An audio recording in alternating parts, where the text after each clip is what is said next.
ሰላም ጤና ይስጥልን እንደምን አላችሁ በጌታ የተወደዳችሁ ተመልካቾቻችን በያላችሁበት የጌታ ጸጋና ሰላም ይብዛ እያልን ሆፕ ውዳሴ ፕሮግራማችን ጀምረናል። ሆፕ ውዳሴ ፕሮግራማችን እንደተለመደው በየሳምንቱ ወደ እናንተ ይቀርባል። ዛሬም ደግሞ የተለያዩ እንግዶችን ይዤ ወደ እናንተ ቀርቤያለሁ። እንኳን ደህና መጣችሁ እንግዶቼ። እንኳን ደህና። ሆፕ ውዳሴ እንግዲህ ፕሮግራማችንን ከመጀመራችን በፊት ጸሎት እናደርጋለን። እንጸልይ። እጅግ አድርገን የምትወደን የዘላለም አምላክ እግዚአብሔር ሆይ እናመሰግናለን። ያንተ ጥበቃ በስቶልን ከጎናችን ሆነ በህይወት እንቅስቃሴያችን ሁሉ ሳትለየን እዚህ ስላደረስከን እናመሰግናለን። ጌታ ሆይ አሁን ስምን እንጠራለን፣ በመካከላችን እንድትገኝ አንተ የምትከብርበት ብዙዎችን የሚባርክ ፕሮግራም እንድትሰጠን እንጠይቃለን። ሁሉን ማድረግ ትችላለህ፣ አትለየን። ስለሰማን ተባረክ፣ በኢየሱስ ስም አሜን። የእግዚአብሔር ቃል ሁሉ በእርሱ ሆነ ከሆነው አንዳች እንኳን ያለ እርሱ አልሆነም ይላል። የእርሱ ጥበቃ በስቶልን ሁሉ በእርሱ ሆነልን እና እዚህ የተገኘ ነው። እግዚአብሔርን እጅግ አድርገን እናመሰግናለን። በድጋሚ እንኳን ደህና መጣችሁ። የዛሬው እንግዶቻችን እንደ 7ኛ ቀን አድቬንቲስት ቤተክርስቲያን የመጀመሪያ የዝማሬ ካሴት ያወጡ ግንባር ቀደም አገልጋዮች ናቸውና እኔ ከማስተዋወቅ እስኪ ራሳችሁን አስተዋውቁ፣ እድል ልስጣችሁ። እሺ፣ እኔ ታፈሱ ነገሰ እባላለሁ። ቀበና ቤተክርስቲያን የመዘምራን ኤ የመጀመሪያው የቀበና ቤተክርስቲያን ኳይር ኤ አባል ነኝ። እንኳን ደህና መጣሽ ታፈሱ። እኔ አብነት አለሙ እባላለሁኝ። የቀበና 7ኛ ቀን አድቬንቲስት ቤተክርስቲያን የመዘምራን ቡድን አባል ነኝ። እንኳን ደህና መጣሽ ታፈሱ። እኔም ሳሙኤል ተስፋ ይባላለሁ፣ የዚሁ ኳይር አባል ነኝ። ሳሚ እንኳን ደህና መጣ። እሺ፣ እንግዲህ ካስተዋወቃችሁት እንደሰማን ሁላችሁም የቀበና ቤተክርስቲያን አባልና የኳየር የዝማሬ ኳየር አባል ናችሁ። እንደ ደግሞ መስራቾችም አላችሁበት መጀመሪያ ሲጀመር እና በጣም ደስ ይላል። የዛሬ ቆይታችን ታሪካዊ እንደሚሆን ተስፋ አደርጋለሁ። እስኪ የቀበና ቤተክርስቲያን የኳየር ዝማሬ መጀመሪያ ሲወጣ የመጀመሪያ ዝማሬያችሁን ንገሩንና ከዛ እሱን ሰምተን ከዛ ወደ ጥያቄያችን እንገባለን። ምን የሚል እንደሆነ ታፈሱ አንቺ ካለ። የመጀመሪያው ዝማሬ ኑ ወደ እኔ ልባርካችሁ የሚል ነው ዝማሬው ማለት ነው። ካሴቱም የወጣው በሱ ነው። በእርግጥ በአንድ ጊዜ ዝማሬዎች ተሰባስበው ወደ 15 አካባቢ ሲደርስ ነው ካሴቱ ለመውጣት የተነሳ ነውና ከዛ በፊት ግን እነዚህ 15 መዝሙሮች እስከሚወጡ ድረስ ዝም ብለን በቸርች እናገለግለው ነበር እንጂ ካሴቱ አልወጣም ነበር። ኦኬ። ስለዚህ የመጀመሪያ መዝሙራችሁን ኑ ልባርካችሁ አይደል? እሱን አድምጠን እንመለሳለን። ኑ ልባርካችሁ የሚለውን መዝሙር ተመልካቾቻችን የታሪካዊ የሆነውን የቀበና 7ኛ ቀን አድቬንቲስት ቤተክርስቲያን የመጀመሪያ ዝማሬ ኑ ልባርካችሁ የሚለውን አድምጠን ወደ ስቱዲዮ እንመለሳለን።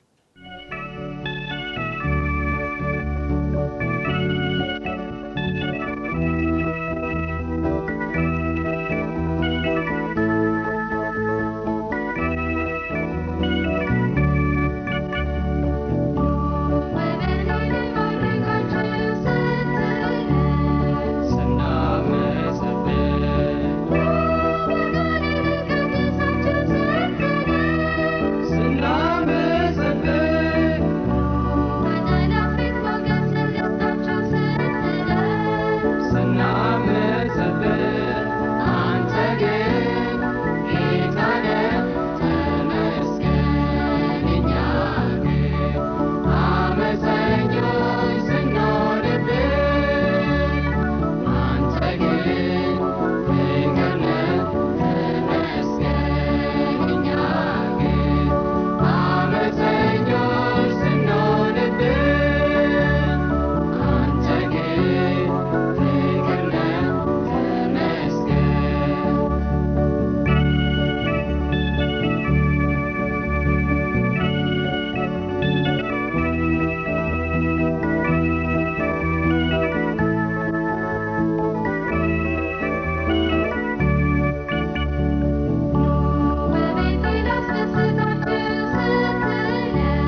ተመልሰናል። እስኪ ይህኛው የመዝሙር ህብረት እንዴት ሊመሰረት እንደቻለ አመሰራረቱን፣ ስንት ዓመት ሆኖ ከተመሰረተ የሚለውን መስራች ስለነበር ታፈሳውንም ወደ አንቺ ልመጣ ነው። እሺ እንዲህ ስታይ መቼም እርግጠኛ ነኝ እንደዚህ አይነት እድሜ ያለኝ አልመስልም። ግን እግዚአብሔርን እጅግ አድርጌ አመሰግናለሁ። ምክንያቱም ኳይሩ የተመሰረተው እንዳደነግጡ እንጂ 40 ዓመት ሆኖታል። አዎ ረዥም ዓመት ነው። እንግዲህ ከ40 ዓመት መቼም ሕፃን ሆኜ እንዳልጀመርኩ ታውቃላችሁ።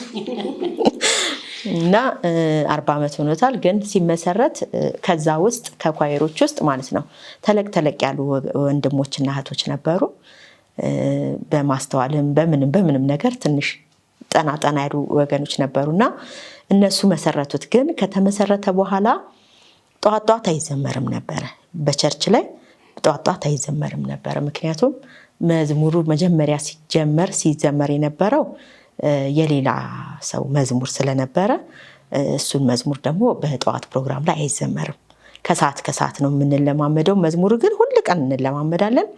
ግን ሁል ቀን በሰንበት ቀን እንለማመዳለን። ከዛ ደግሞ እሁድም በማግስቱም ጠዋት መተን እንለማመዳለን እና በዛ ሰዓት እንለማመድ እንቆያለን። ግን ከሰዓት ነው የሚዘመረው መዝሙሩ። በኋላ ግን ይቅርታ ጠይቄ ስማቸውንም እንድገልጽ ይፈቀድልኝና ፓስተር ግርማ የሚባሉ ነበሩና ለምንድነው ይሄ ኳየር ከሰዓት ብቻ የሚዘምረው? ሌላም ደግሞ ሰው ነበሩ ጋሽዋን ነው እና ፓስተር በቀለ ብሬ የሚባሉ ነበሩና በዚህ ቸርች ለምንድነው ይሄ ኳየር ጠዋት የማይዘምረው ማለት ጀመሩና እነሱ እርስ በርሳቸው እየተነጋገሩ ይሄንን አይነት ሐሳብ ሲሰጡን በቃ ጠዋት ደግሞ ለመዘመር ምን ያስፈልጋል? መዝሙር ያስፈልጋል። ስለዚህ መዝሙር ወደ ማውጣት ደግሞ ተሰጥኦም የተሰጣቸው ሰዎች አሉ። በዛ መሃል እንደዛ እየተደረገ መዝሙር ወጣ። መዝሙሩ ሲወጣ ፓስተር ግርማ ምን አሉ? እንግዳውስ ይሄ ኳየር እንትን የሚል ከሆነ ማን ነው መሳሪያ የሚጫወት በመጫወት የሚያገለግላችሁ ተባለ። ያው እዛው ኳየር ውስጥ አለ ልጅ በእርግጥ መሳሪያ በደንብ የሚጫወት ግን ትንሽ አጭር ልጅ ስለሆነ መሳሪያ ሊሰጡን ነው እሳቸው እና እሱም ይሄንን አኮርዲዮን የሰጡን እና ግን እስቲ መሳሪያ የሚጫወተው ልጅ ልይ አሉ። ሲያዩት በጣም አጭርና ትንሽ ነው፣ አሸብር ነው እና በጣም ፈሩ። እንዴ አሁን ይሄን አኮርዲዮ ተሸክሞ ይሄንን ማገልገል ይችላል አሉን። ከዛ በኋላ ያው ተሸክሞ እውነትም በዚህ አኮርዲዮ መጠቀም ቻልን። ከዛ በኋላ ደግሞ በሚቀጥለው ጊዜ ምንድነው በቃ ጠዋት እንድትዘምሩ ብለው አበረታቱን። ከዛ ጠዋት መዘመር ሲጀመር ግን ምን አሉ? በቃ ለሁሉም የሚደርስ ነገር የለኝም፣ ግን ቢያንስ ሴቶች እንኳን የሚለብሱት ሹራብ ልስጣቸው አሉና ሹራብ አንድ አይነት ሹራብ ሰጡን፣ እንደ ኳየር ልብስ ማለት ነው። እሱን ኳየር ልብስ እንደ ኳየር ልብስ እየለበስን እህቶች ከፊት አይደለም የሚደረደሩት፣ ወንዶች አይለብሱም። ያው እህቶች ግን እሱን ሹራብ ለብሰን ማገልገል ጀመርን። በዚህ አይነት መልኩ ነው የተጀመረው። በጣም ደስ ይላል። በጣም ታሪካዊ ነው ማለት እንደነገርሽኝ ከሆነ በጣም ረጅም ዓመት አይደል? 40 ዓመት ነው ያልሽኝ። በጣም ረጅም ዓመት እና እንዴት ይሄን ሁሉ ዓመት ሊዘልቅ ቻለ? የጥንካሬያችሁ ሚስጥር ብታካፍሉ ምናልባት ለሌሎች ትምህርት ሊሆን ይችላል። እንግዲህ እግዚአብሔር ይመስገን የጥንካሬያችን ምንጭ የሆነው የእግዚአብሔር ጸጋና የእግዚአብሔር መንፈስ ቅዱስ ነው። ምክንያቱም በጣም እንጸልይ ነበረ። ምንም ብላቴናዎች ብንሆን በጣም እንጸልይ ነበረ። ምክንያቱም ብዙ ተግዳሮቶች ደግሞ ስለነበረ ማለት ነው። አንድ ኳየር ነው። በዛ ላይ የምንዘምረው ደግሞ የአገርኛ መዝሙር ነው፣ ወንዝ አፈራሽ ነው። ስለዚህ እሱን ደግሞ መስማት የማይፈልጉ አሉ። ስለዚህ የሁሉንም እንትን ለመጠበቅ ሲባል መጸለይ ነው የኛ አማራጭ የነበረውና በጣም እንጸልይ ነበር። የጾም ጸሎት ፕሮግራም አለን፣ የቃል ጊዜ አለን እና የጸሎት ጊዜ አለን። የሚበዛውን ጊዜ ከልምምድ በበለጠ የጸሎት ጊዜ ነበረን እና ያ ደግሞ መንፈስ እንዴት እንደሚሰራ እንዴት እንደሰራ ማይተናል እና እግዚአብሔር በዚህ መልኩ ስለረዳን ነው እዚህ ነው ያለ የደረሰው። እግዚአብሔር ይመስገን። በጣም ደስ ይላል። አሁን ወደ ሁላችሁም እመጣለሁኝ። እንግዲህ የሁላችንም ወደዚህ ቤተክርስቲያን የመጣንበት ታሪክ ይለያያል እና እስኪ እናንተን ደግሞ እንስማ። እንዴት ነው ወደዚህ ቤተክርስቲያን እንዴት መጣችሁ? ሳሚ ካንተ ልጀምር። እግዚአብሔር ይመስገን። በእውነት የእግዚአብሔር አጠራር ያስደንቃል። ለሁላችንም በተለያየ መንገድ ይመጣል። እኔ ወደ ጌታ ስመጣ፣ ወደዚህ ቤት ስመጣ የመጣሁበት መንገድ አንዳንዱ ማለት ከምናስበው በላይ የሆነ ነገር ነው። በህመም ውስጥ ነበርኩኝ እና ጌታ በሚያስደንቅ ሁኔታ ማንም ያልቻለውን እግዚአብሔር አድርጎ ነው ወደ ጌታ ቤት እንድመጣ ምክንያት የሆነው እና አንዲት እህታችን ነበረች። እናታችን ብላ ይሻለኛል እና እሷ ቤተሰቦቼ በጣም በሚቸገሩበት ጊዜ በእኔ ህመም ምክንያት ብዙ ቦታ ሄደናል፣ ግን ምንም መፍትሄ አልተገኘም እና እስቲ ደግሞ እናንተ የራሳችሁን አምላክ ሞክራችኋል፣ እስቲ እኔን አምላክ ደግሞ ለሞክረው ብላ ነው ወደ ቤት ይዛኝ ሄደችው። ትንሽ ልጅ ሆኜ ማለት ነው እና ወደ እግዚአብሔር ቤት መጣሁ እና እነሱ በሚያውቁት ቀን እኔ ሲሪየስሊ በምታመምበት ቀን ቤተሰቦቼ ቁጭ ብለው ሲጠብቁኝ ህመሙ ግን የለም እና ከዛ ጊዜ ጀምሮ እግዚአብሔር በአስደናቂ ሁኔታ ፈውሶኝ እግዚአብሔር ቤት እንድቀር ምክንያት ሆኗል እና ብዙ ታሪክ ነው ያለው። ያው ሌላ ጊዜ የምናወራው ሊሆን ይችላል እንጂ በጣም ትልቅ ነገር ነው እግዚአብሔር ያደረገው። እኔ ተመስክሮልኝ ነው፣ በምስክርነት ነው የመጣሁት እና አብረን ያደግን የሰፈሬ ልጅ የሆነች ሰላም እንደ ታላቅ እህትም እንደ እናት ማያት ሰላም ስለሺ መጀመሪያ ወደዚህ ወደ ጌታ ቤት ከመጣች በኋላ እሷ ናት ለኔ ጌታን የመሰከረችልኝ። ወደዚህም ቤተክርስቲያን ይዛኝ የመጣችው እሷ ናት እና እኔ ወንጌል ተመስክሮልኝ ነው ወደዚህ ቤተክርስቲያን የመጣሁት። እግዚአብሔር ይመስገን እስከዛሬም ድረስ አለሁኝ በፊቱ። እኔ ደግሞ አንዲት ጓደኛ የነበረች እና የምትማረው ሚሽን ኪዳነ ምሕረት እዚህ አካባቢ ነው ያለው። እዛ ነበር የምትማረው፣ ግን እዛ ማን ትንቢት ድምፅን ወስዶ እንደሰጣት አላውቅም። ትንቢት ድምፅ ተሰጥቷት እሷ ስትሰራ እየተደሰተች ሰራች። ጎረቤቴም ነች እና እየተደሰተች የሰራችውን ለኔም ደግሞ በሌላ ጊዜ ይዛ መጣች። ከዛ በኋላ በትንቢት ድምፅ አማካኝነት ነው የመጣሁት እኔ። እግዚአብሔር ይመስገን።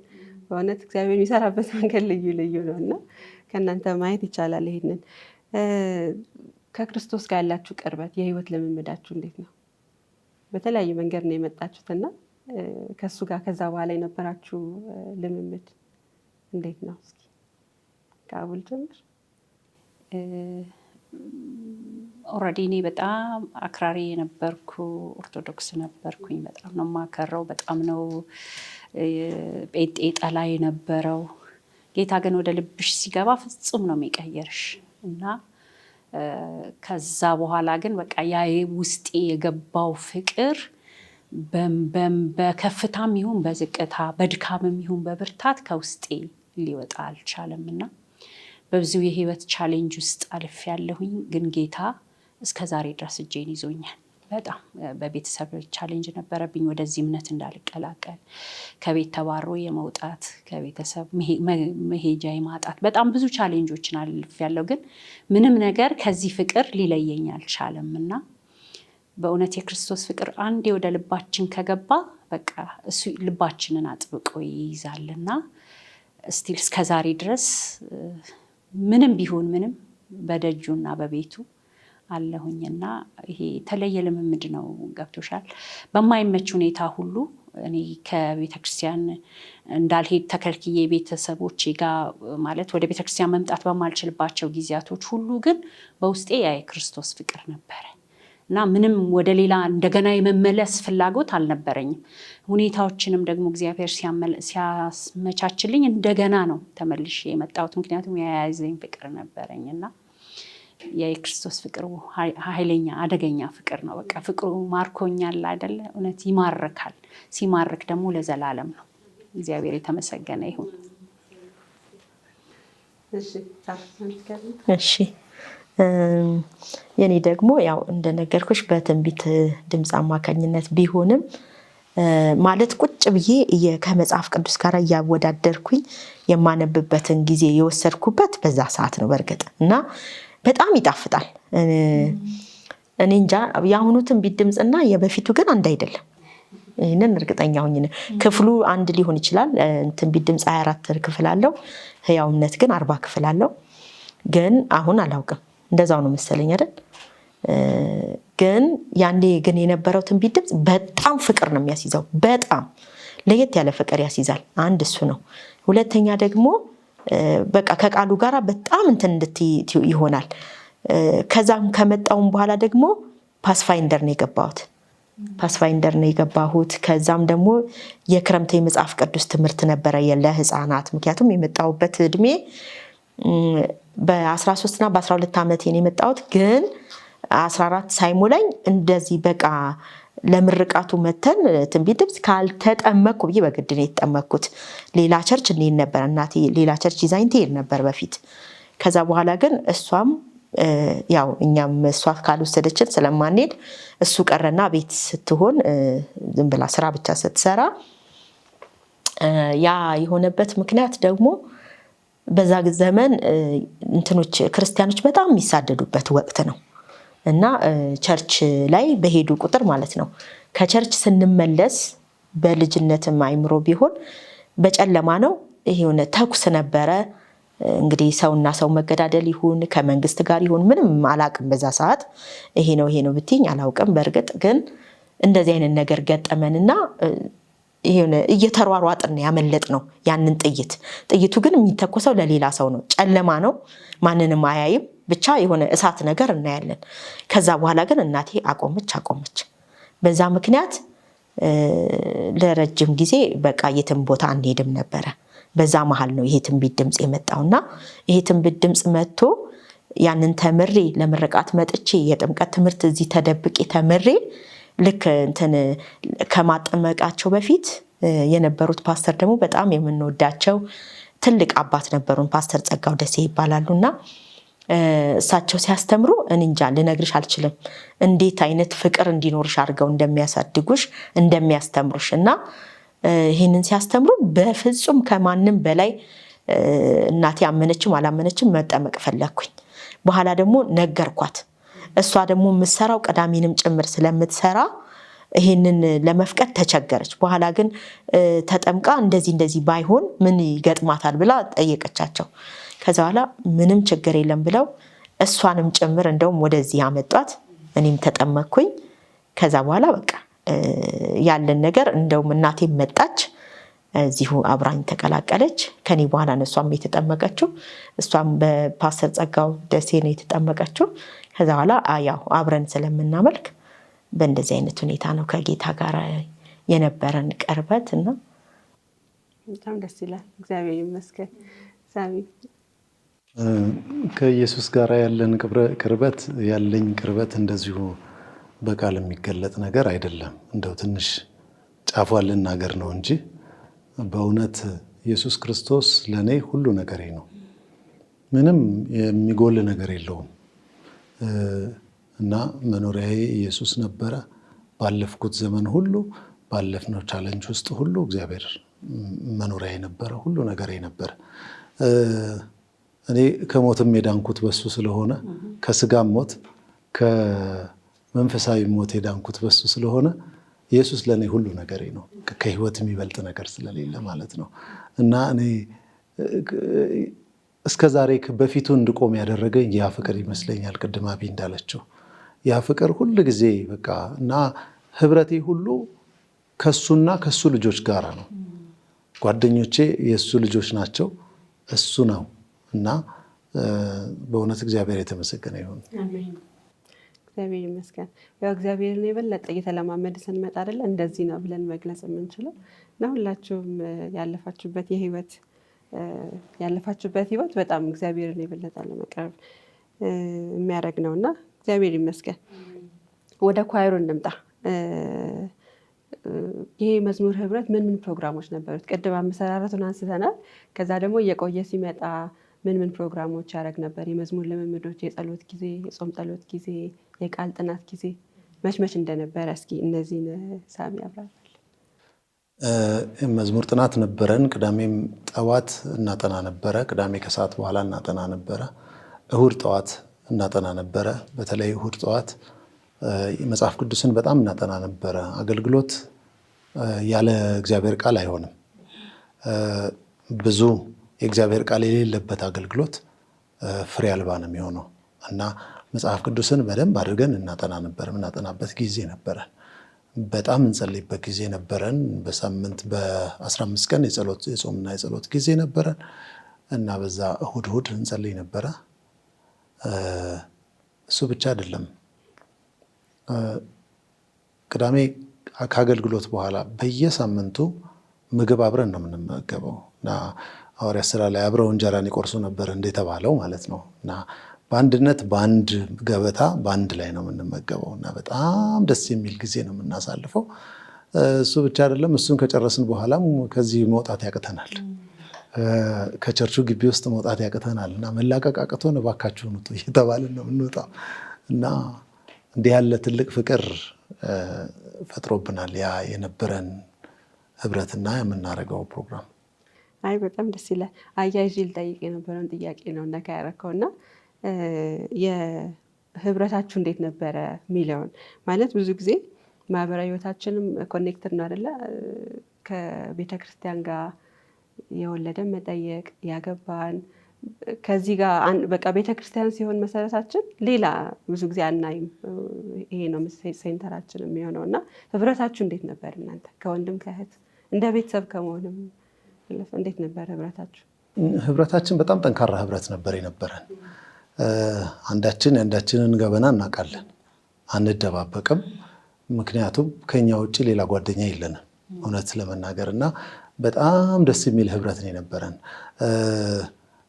የአንዱ ቤት ሲፈርስ ሄደን ቤት እንሰራለን፣ ሲሰፋ ሄደን ጭቃ እናቦካለን፣ አንድ ነገር ሲደረግ እቃ ሄደን እንሸከማለን፣ ማድረግ ያለብንን ሁሉ እናደርጋለን እና የተለያዩ አጋጣሚዎችን አሉ ከዚህ ጋር የተያያዙ አጋጣሚዎች ማለት ነው። ምናልባት የምናነሳቸው ከሆነ አንድ ጊዜ ያጋጠመን ነገር ምንድን ነው? እህታችን አብነት የመጀመሪያ ልጇን እርጉዝ በነበረችበት ጊዜ ያጋጠመን ነገር ነው እና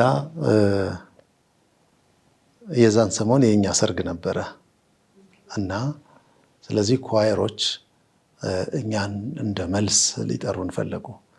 በነገራችን ላይ የተጋቡ ልጆችንም ቬሎ አልብሰን መልሰን እንደገና ዝግጅት ያደረግንበትም ጊዜ አለ እዚሁ ኳየር ውስጥ ማለት ነው እና ከኛም መልስ ሊሰጡን ሊያደርጉልን ፈለጉ። የዛን ጊዜ እሷ የምትወልድበት ጊዜ ስለነበር የተጠበቀበት ጊዜ ስለነበር መልሱን እሷ ቤት ለማዘጋጀት ታሰበ። ያው መልስ ሲባል በጣም ትልቅ የሆነ ድግስ እንዳትጠብቁ እንግዲህ በአቅማችን ነው የምናደርገው እና እኔ እግዚአብሔር አሳስቦኝ አንድ ነገር አሳስቦኝ ነበረ።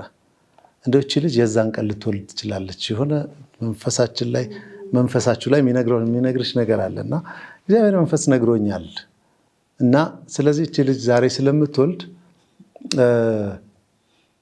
ብር ሊያስፈልጋት ይችላል። ባለቤቷ በስራ ምክንያት የለም።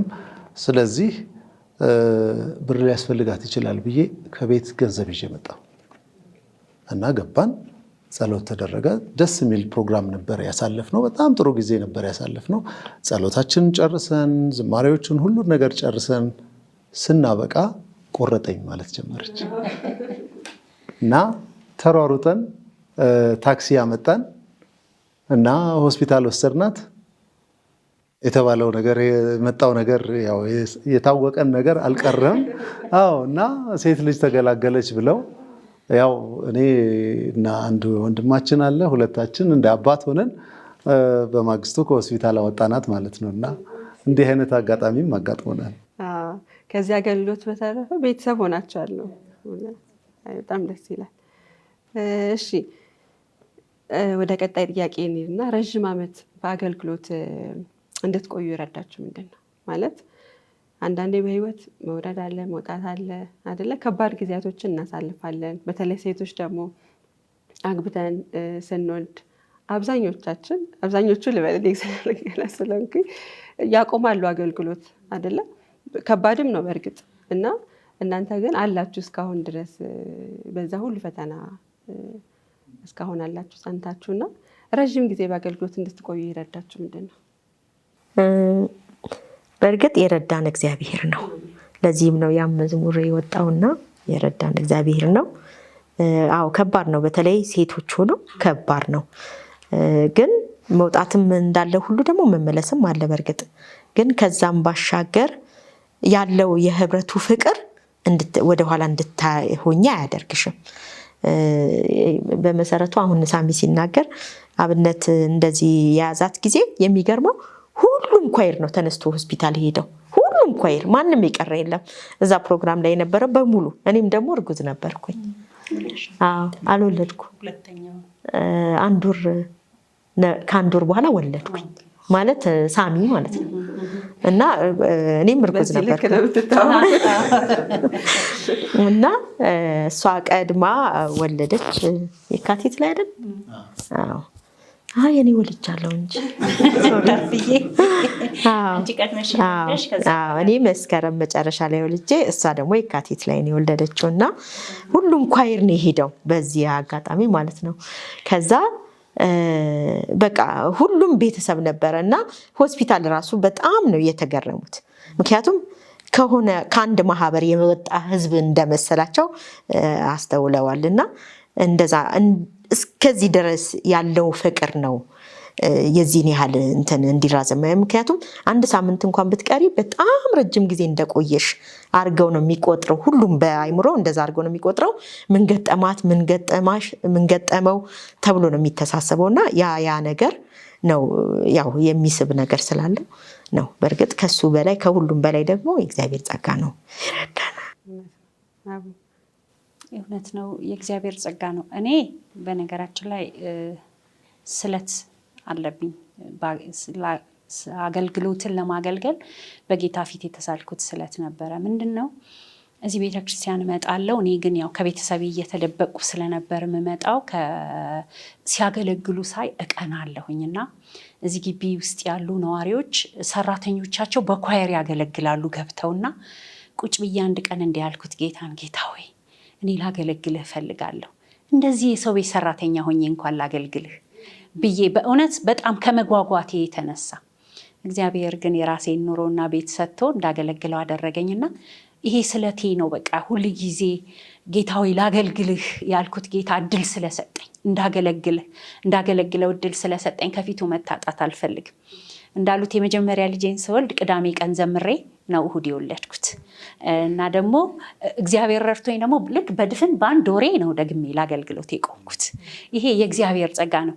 ምክንያቱም ያ ስለቴ እግዚአብሔር ወይ ላገልግልህ፣ በቃ እድል ስጠኝና ላገልግልህ ብዬ እግዚአብሔርን የለመንኩት ልመናዬን ስለሰማ እንዳገለግለው እድል ስለሰጠኝ ከፊቱ መታጣት አልፈልግም። ምንም ቢሆን ሐዘንም ቢመጣ ደስታም ቢመጣ ምንም ቢሆን ከአገልግሎት ከፊቱ መታጣት አልፈልግም።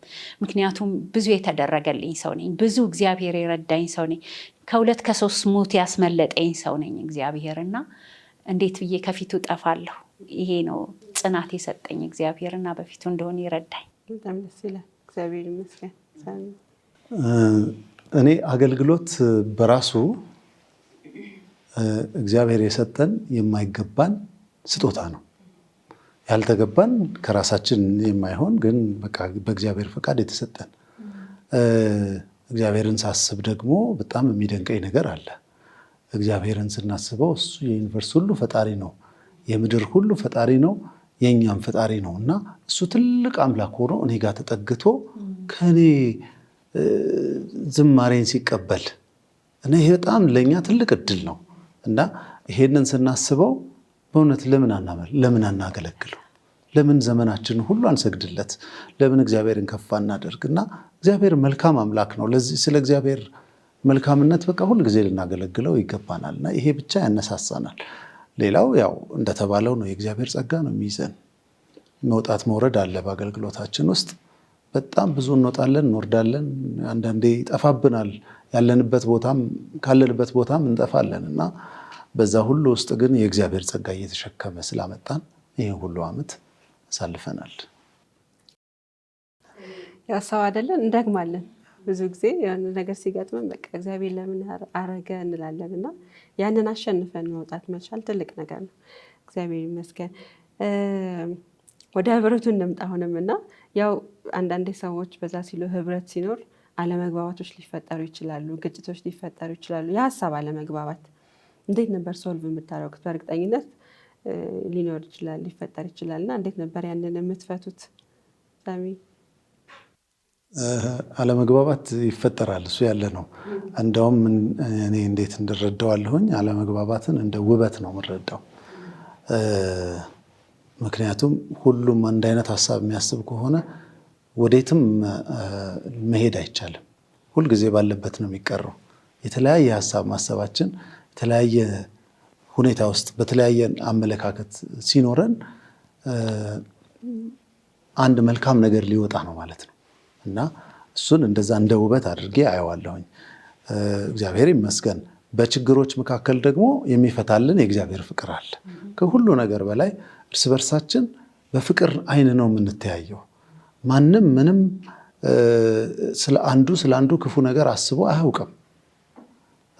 ችግር ሊኖር ይችላል፣ አለመግባባቶች ሊኖሩ ይችላሉ። ባለመግባባት ውስጥ ግን ጌታን ነው የምናስቀድመው።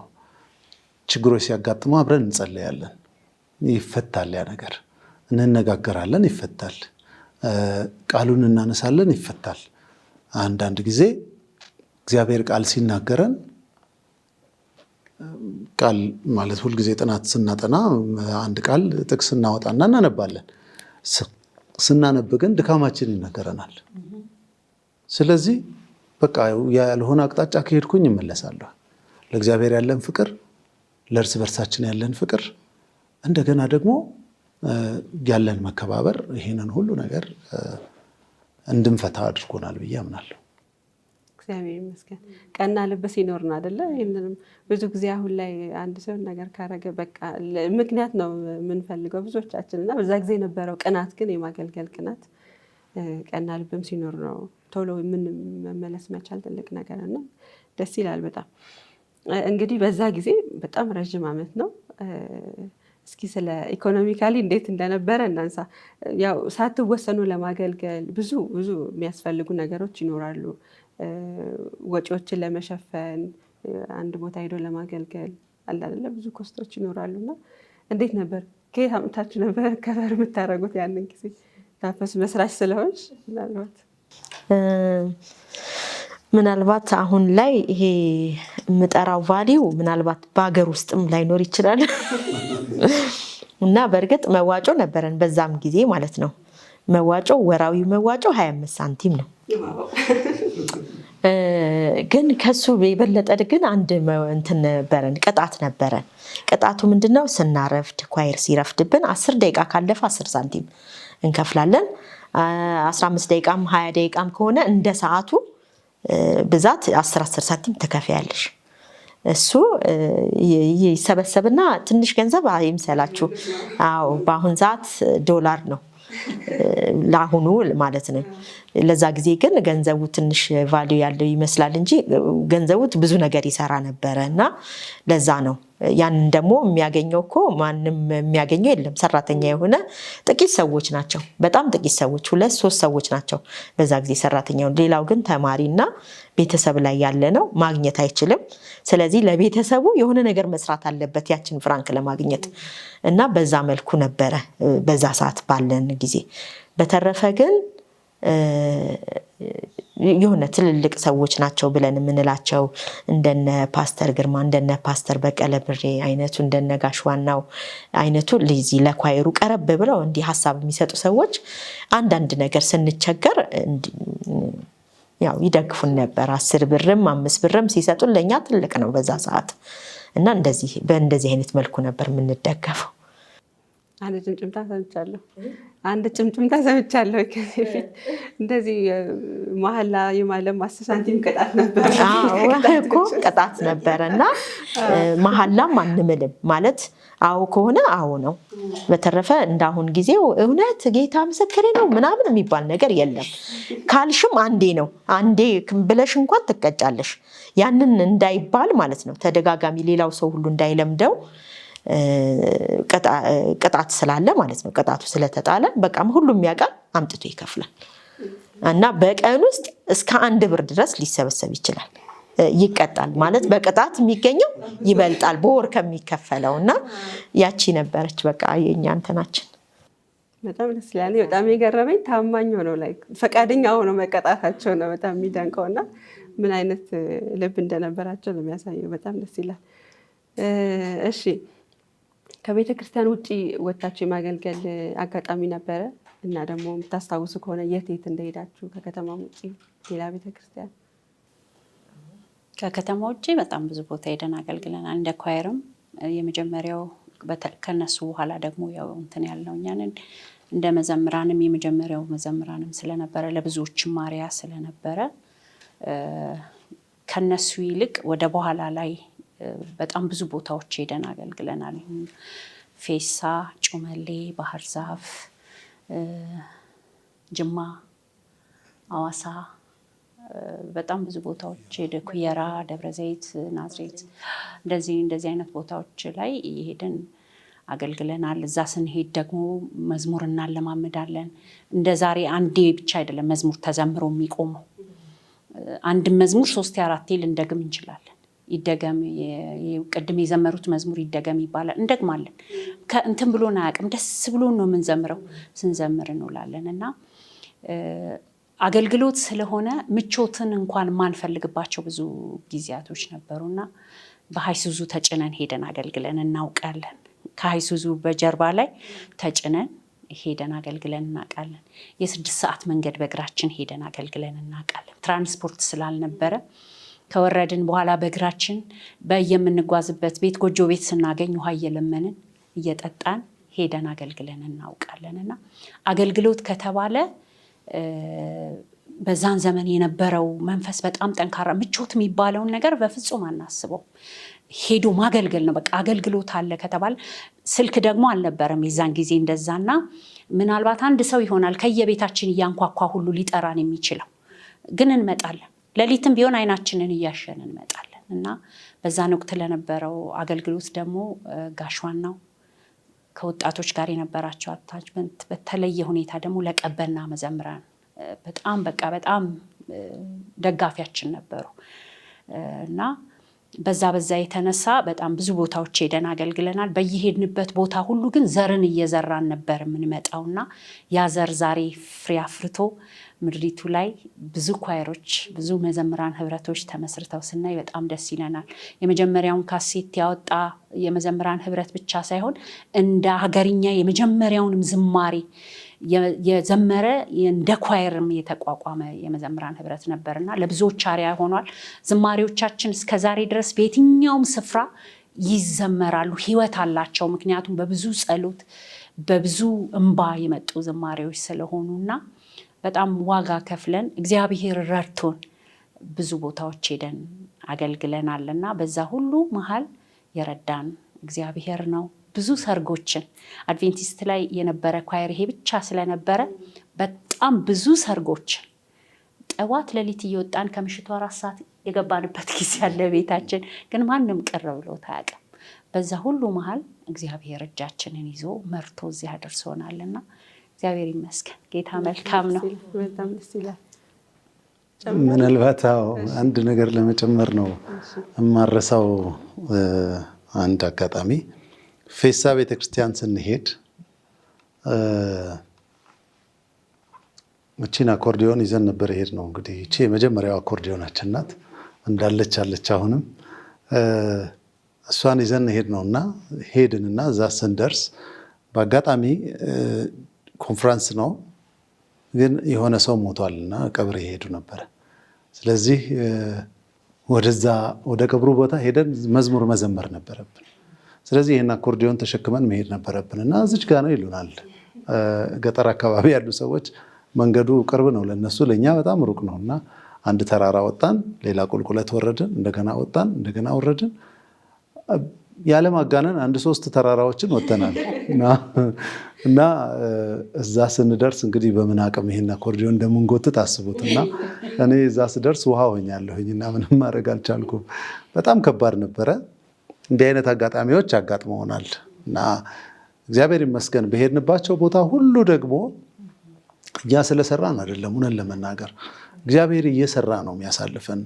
በምናገለግልበት ቦታ ሄደን ልናገለግል ስንሄድ እንጾማለን፣ እንጸለያለን፣ ጌታ አንተ ቅደምልን ብለን እንሄዳለን። እዛ ሄደን ትልቅ ስራ ተሰርቶ ይመጣል። እኛ ሳንሆን እግዚአብሔር እና ያንን ስላደረገልን እግዚአብሔር ይመስገን። በጣም በተደጋጋሚ ቅድም አቢ እንዳለችው በጣም ተደጋጋሚ ይህን መዝሙር ድገሙልን እየተባለን እንዘምር ነበረ። ለምሳሌ ትናንትናም ዛሬም ኢየሱስ ጌታ ነው የሚለው መዝሙር ደጋግመን እንድንዘምር ተደርገን አስታውሳለሁ። እና እስቲ ድገሙት 3ኛ ጊዜ እና እግዚአብሔር ኃይል ያላቸው ዝማሬዎችን ለውጥ የሚያመጡ ዝማሬዎችን የሰጠን በእግዚአብሔር ፊት ስለሆንን እና እግዚአብሔር ከኛ ጋር ስለሆነ እግዚአብሔር ጸጋ ስለረዳን እንደሆነ መጨመር ፈልጌ። ሌላው ምንም ያልተጋነነበት ይሄ ኳየር ቆሞ ሲዘምር አጋንንት ይጮህ ነበር። የእውነት ምንም ማጋነን የሌለበት ኳየሩ ዝማሬ ሲዘምር አጋንንት መቋቋም አይችልም ነበርና በእንደዚህ አይነት ጸጋ የቆመ የመዘምራን ህብረት ነበረ። በጣም ደስ ይላል በእውነት። ለእንደዚህ አይነት አገልግሎት መመረጥ ራሱ እኮ መታደል ነው አይደል እንዴ?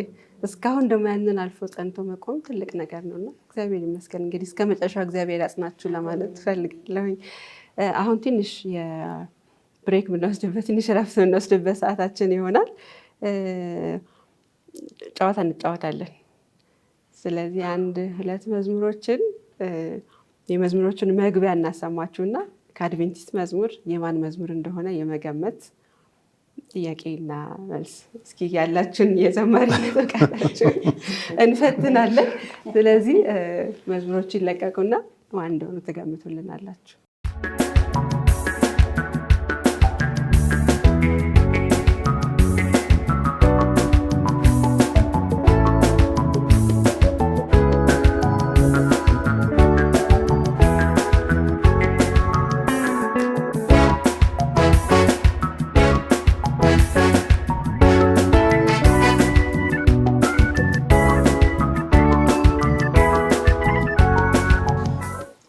ቶሮናም እኮ ይመስላል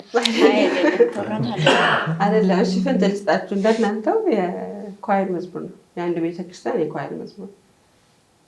እንደሱ ከሆነ አዋሳ ነው የሚሆነው። አይ አዋሳ እንኳን አይመስልም። ምናልባት የገርጭ ከሆነ አይ ኳየር ይመጣልኝ አልመጣም። ወይ ጅማ ወይ አዋሳ። እኔ ግን ይመስለኝ እስቲ እንግዲህ ወድቀናል። በትክክል አልተመለሰም። ይሄን ነገር መልሱ የገርጂ ቤተክርስቲያን ገርጂ ተጠር ያለው ስንቱን ሳሳለፍከኝ የሚል ትንሽ እንስማ መዝሙሩ መዝሙሩ እኮ ቢሰማ እሱማ ሆነ መዝሙር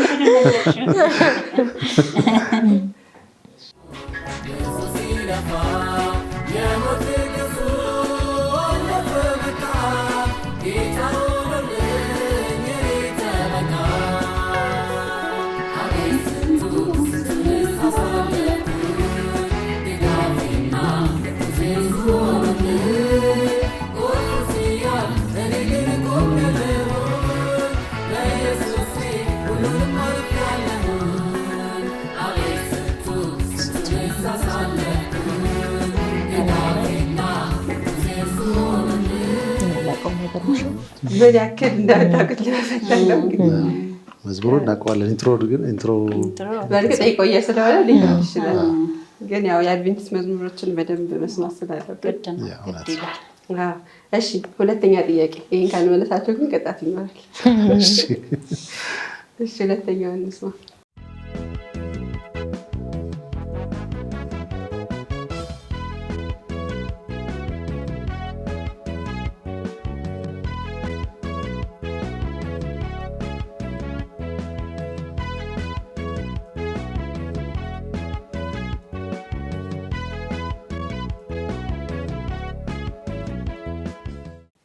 የቆዩ መዝሙር ነው። በደንብ ቤተክርስቲያን ውስጥ ይዘመራል ይህ መዝሙር። ይሄም ፈተና ነው። ይለፋችሁ ካለብንና መስራት ካለብን መስራት ያለብን መንገድ አንዱ ይሄ ነው። እርስ በርሳችን መቀባበል፣ አንዱ የአንዱን ዝማሬ የማበረታታት ነገር ብዙም የበረታን አይደለም። በዛ ነገር ላይ እየሰራን አይደለም እና በዚህ ነገር ላይ ብንሰራ አሁን ወንድማችን አሸናፊ እንደጀመረው ሀገርኛ ብሎ እንዳወጣው እርስ በርስ መቀባበሉ ቢኖር ጥሩ ነው እና ይህ አንዱ ድክመታችንን የሚያሳየው የድሮ መዝሙሮችም ስለሆኑ እንዳይረሱ ብለን ባይዘወይ እንትን ብለን ነበር ከዚህ በፊት ይህንን እንደዚህ ያለ የቸርች ዝማሬዎችን አሰባስበን በመጽሐፍ አዘጋጅተን እንትን ለማድረግ እንቅስቃሴ ጀምረን ነበር። 30ኛው የኳየሩ ዓመት ላይ ሊደርስልን አልቻለም በወቅቱ እንጂ ያንን እንቅስቃሴ ጀምረን ነበረ እና ያንን ብናረግ ኖሮ ይሄ ችግር አይገጥምም ነበር። ማስተባበያው እንግዲህ አላደረግንም።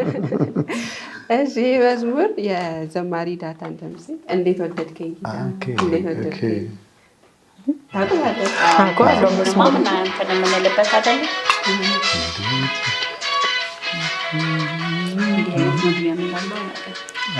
መግቢያዎቹን እንትሮችን